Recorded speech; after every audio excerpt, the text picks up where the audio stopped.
അനുഗ്രഹിക്കപ്പെടുമാറാകട്ടെ. ലോക സമാധാനം ബൈബിൾ വീക്ഷണത്തിൽ എന്ന സെമിനാർ ഇവിടെ നടക്കുകയാണ്. ഇന്നത്തെ ഈ യോഗത്തിന്റെ ഉദ്ഘാടനം ചെയ്യാൻ എത്തിയിരിക്കുന്നത് കാരുണ്യത്തിന്റെ ആൾരൂപമായ,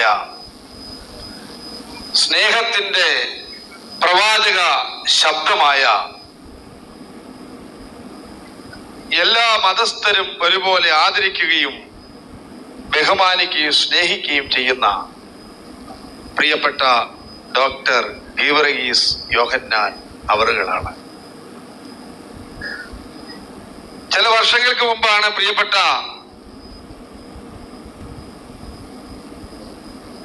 ബേബിച്ചാനെ പരിചയപ്പെടുവാൻ ഉള്ള ഭാഗ്യം എനിക്കുണ്ടായത്. അന്ന് തിരുവനന്തപുരത്ത് ഒരു വലിയ മഹാസമ്മേളനം, 3000-ലധികം വരുന്ന ആളുകൾ പങ്കെടുത്ത വലിയ സമ്മേളനത്തിൽ അദ്ദേഹത്തെ മന്ത്രിമാർ അടക്കമുള്ള സമ്മേളനത്തിൽ ആദരിക്കുകയുണ്ടായി. Vidyaratna award world literature forum നൽകി ആദരിച്ചപ്പോഴാണ് സ്വാഗതം ചെയ്യുന്നു. സ്വാമി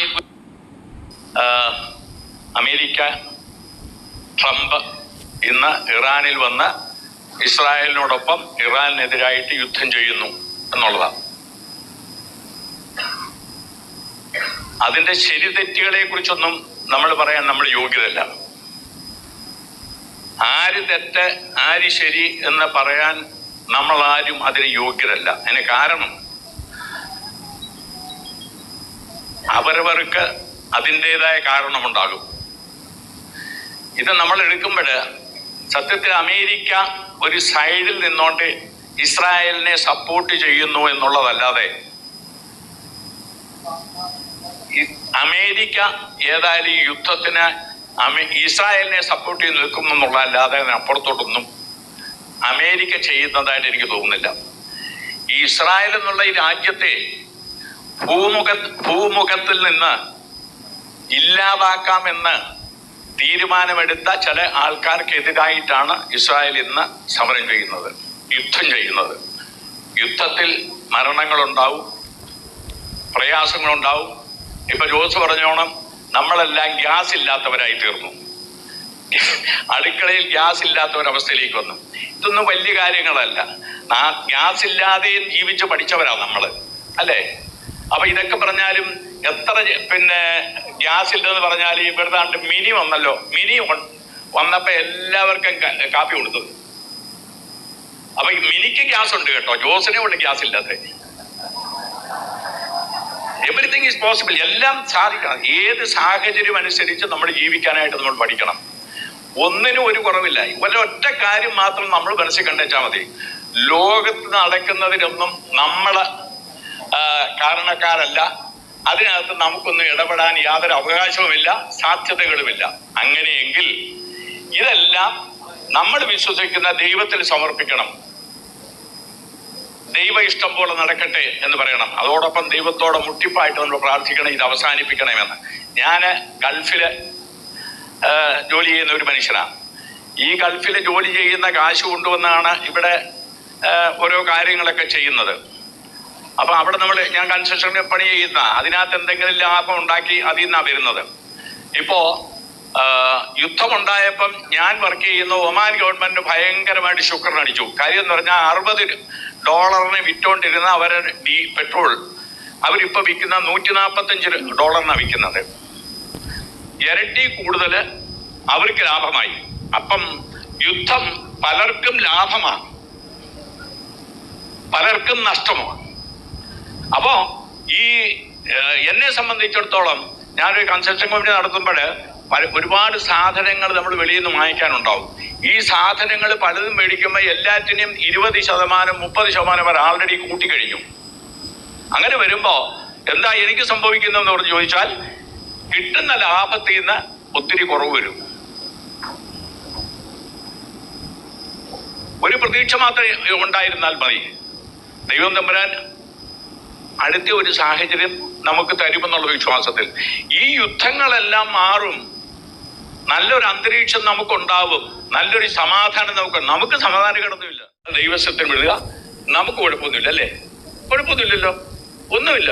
എന്തെങ്കിലും കുഴപ്പമുണ്ടെങ്കിൽ ദൈവത്തോട് മുട്ടുമായിട്ട് പ്രാർത്ഥിച്ചോളും. എനിവേ, എന്നെ ഈ ഒരു പ്രോഗ്രാമിന് വിളിച്ചതിന് വേണ്ടി ഞാൻ ഇവർക്കെല്ലാം നന്ദി പറയും. ഈ ഞങ്ങളുടെ ഈ തോമസ് ഊട്ടി പാസ്റ്റർ എന്ന് പറയുന്ന ഈ മനുഷ്യൻ ഒരുപാട് പല പരിപാടികളും കേരളത്തിന്റെ അങ്ങേയറ്റം മുതൽ ഇങ്ങേയറ്റം വരെ നടത്തുന്ന ഇദ്ദേഹത്തെ ലോകത്തിൽ എവിടെയാണ് സമാധാനം? വീട്ടിൽ സമാധാനമില്ല, നാട്ടിൽ സമാധാനമില്ല, രാജ്യങ്ങൾക്ക് സമാധാനമില്ല. ട്രംപിന് സമാധാനമുണ്ടോ? ട്രംപിന് സമാധാനമില്ല. ബെഞ്ചമിൻ നെതന്യാഹുവിന് സമാധാനമുണ്ടോ? ഒരു സമാധാനമില്ല. അപ്പം ചോദിക്കും, നമ്മുടെ മോദിക്ക് സമാധാനമുണ്ടോ? മോദിക്കും സമാധാനമുണ്ടോ എന്ന് മോദിയോട് ചോദിക്കണം. നമ്മുടെ മുഖ്യമന്ത്രിക്ക് സമാധാനമുണ്ടോ എന്ന് ചോദിച്ചാൽ മുഖ്യമന്ത്രിക്ക് ഒട്ടുമില്ല. പ്രതിപക്ഷ നേതാവിനും സമാധാനമുണ്ടോ? ആർക്കുമില്ല. പിന്നെ സമാധാനമുള്ള ചിലരിവിടെ വന്നിട്ടുണ്ടെന്ന് അവർ സന്തോഷത്തോടെ, പിതാക്കന്മാരെ, എനിക്കും നിങ്ങൾക്ക് വേണം സമാധാനം. ലോകം തരാത്ത സമാധാനം, വൈദ്യശാസ്ത്രത്തിന് തരാൻ കഴിയാത്ത സമാധാനം, ഒരു മനുഷ്യനും തരാൻ കഴിയാത്ത സമാധാനം യേശു നൽകുന്ന സമാധാനമാണ്. ഞാനിന്ന് വെളുപ്പിനെ എഴുന്നേറ്റപ്പോൾ ഒരു പാട്ടോട് കൂടിയാണ് എന്നെ ദൈവം ഓർപ്പിച്ച് എഴുന്നേൽപ്പിച്ചത്. സമാധാനമില്ലാതെ ഞാൻ അലഞ്ഞു. നിങ്ങൾ ചേർന്ന് പാടാമോ?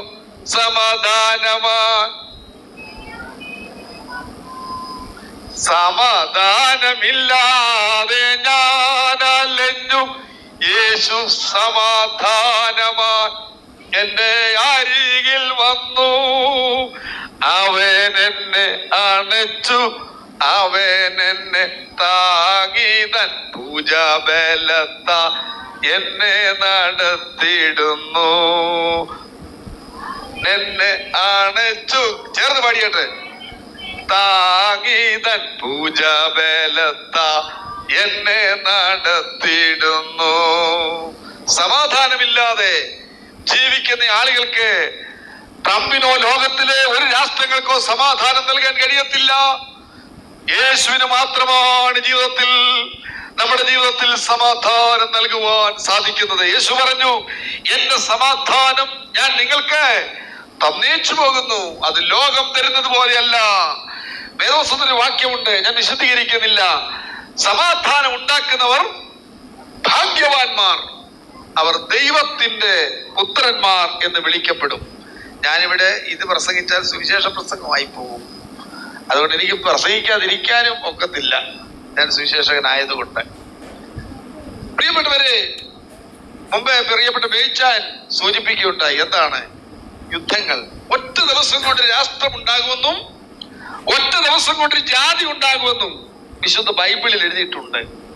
ഇസ്രായേൽ രാഷ്ട്രം ലോകം ഇന്ത്യ ഒഴിച്ച് സകലയിടത്തും യഹൂദൻ പീഡിപ്പിക്കപ്പെട്ടു, ലോകം മുഴുവൻ ചിതറിക്കപ്പെട്ടു.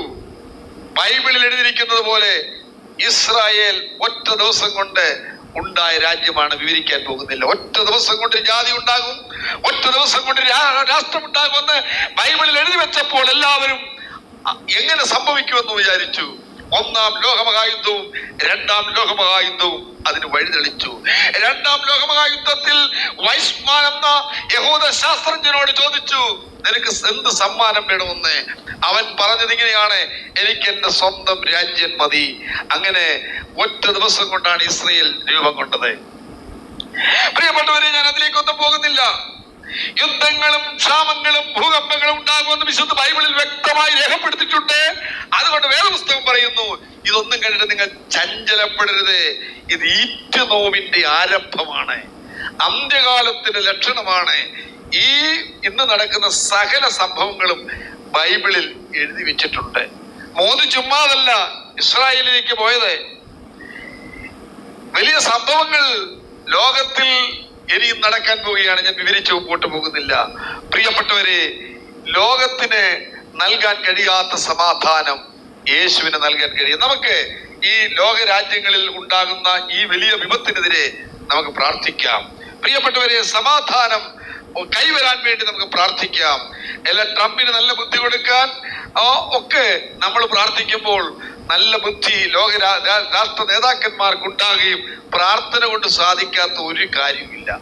അതുകൊണ്ട് നമുക്ക് പ്രാർത്ഥിക്കാം. ഇതെല്ലാം കഴിയുമ്പോൾ നമ്മളെല്ലാവരും തിരി കത്തിച്ച് പിതാക്കന്മാരുടെ നേതൃത്വത്തിൽ, മെത്രാപ്പോലീത്തന്മാരുടെ നേതൃത്വത്തിൽ എല്ലാവരും തിരി കത്തിച്ച് അവസാനമായൊരു പ്രാർത്ഥനയുണ്ട്. അതോടുകൂടി യുദ്ധത്തിന് അറുതി തുടക്കം കുറിക്കാൻ പോവുകയാണ്. നമുക്കതിന് ദൈവം സഹായിക്കട്ടെ. ഞാൻ കൂടുതലൊന്നും പറയുന്നില്ല. അടുത്ത പ്രാവശ്യം ബേബിച്ചാന്റെ ഒരു അനുഗ്രഹം കൂടെ ഉണ്ടെങ്കിൽ നമുക്ക് അടുത്ത മുഖ്യമന്ത്രി ഇവിടെ കൊണ്ടുവരാം. ഞാൻ ആ കാര്യം ഏറ്റു. വലിയ സമ്മേളനം നടത്താൻ ഈ ജോസ്റ്റാന്റെ കട മുഴുവൻ നമുക്ക് വീട്ടാവുന്നേ. ഇവിടെ അനുഗ്രഹം ഒഴുകി വരാൻ പോകുക, നന്മ കേറി വരാൻ പോകുക, ദൈവത്തിന്റെ ഐശ്വര്യങ്ങൾ ഒഴുകി വരാൻ പോകുക, പല സ്ഥലത്തുനിന്ന് അനുഗ്രഹം ഇവിടേക്ക് ഒഴുകി വരാൻ പോകുക.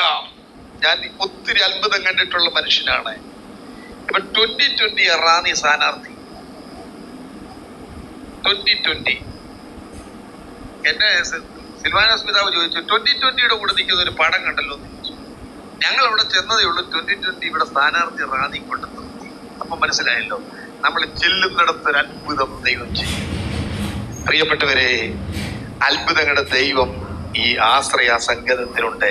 ജോസ്റ്റാൻ വിശ്വസിക്കുക, ഇത് വലിയ സംഭവമായി മാറാൻ പോവുകയാണ്. ദൈവത്തിന്റെ അത്ഭുതത്തിന്റെ ഒരു തുടക്കമാണ് ഇന്ന് നമ്മൾ ഇവിടെ സമ്മേളിച്ചത്. പ്രിയ ബേബിച്ചായന്റെ ഒരു പിന്തുണ ഞങ്ങൾക്കുണ്ടെങ്കിൽ ഒരുപാട് കാര്യങ്ങൾ സൃഷ്ടിക്കാനായിട്ട് സാധിക്കും. അതിന് എല്ലാവിധ അനുഗ്രഹങ്ങളും ദൈവം നൽകട്ടെ എന്നുള്ള പ്രാർത്ഥനയോടെ എൻ്റെ വാക്കുകൾ ഉപസംഹരിക്കുന്നു.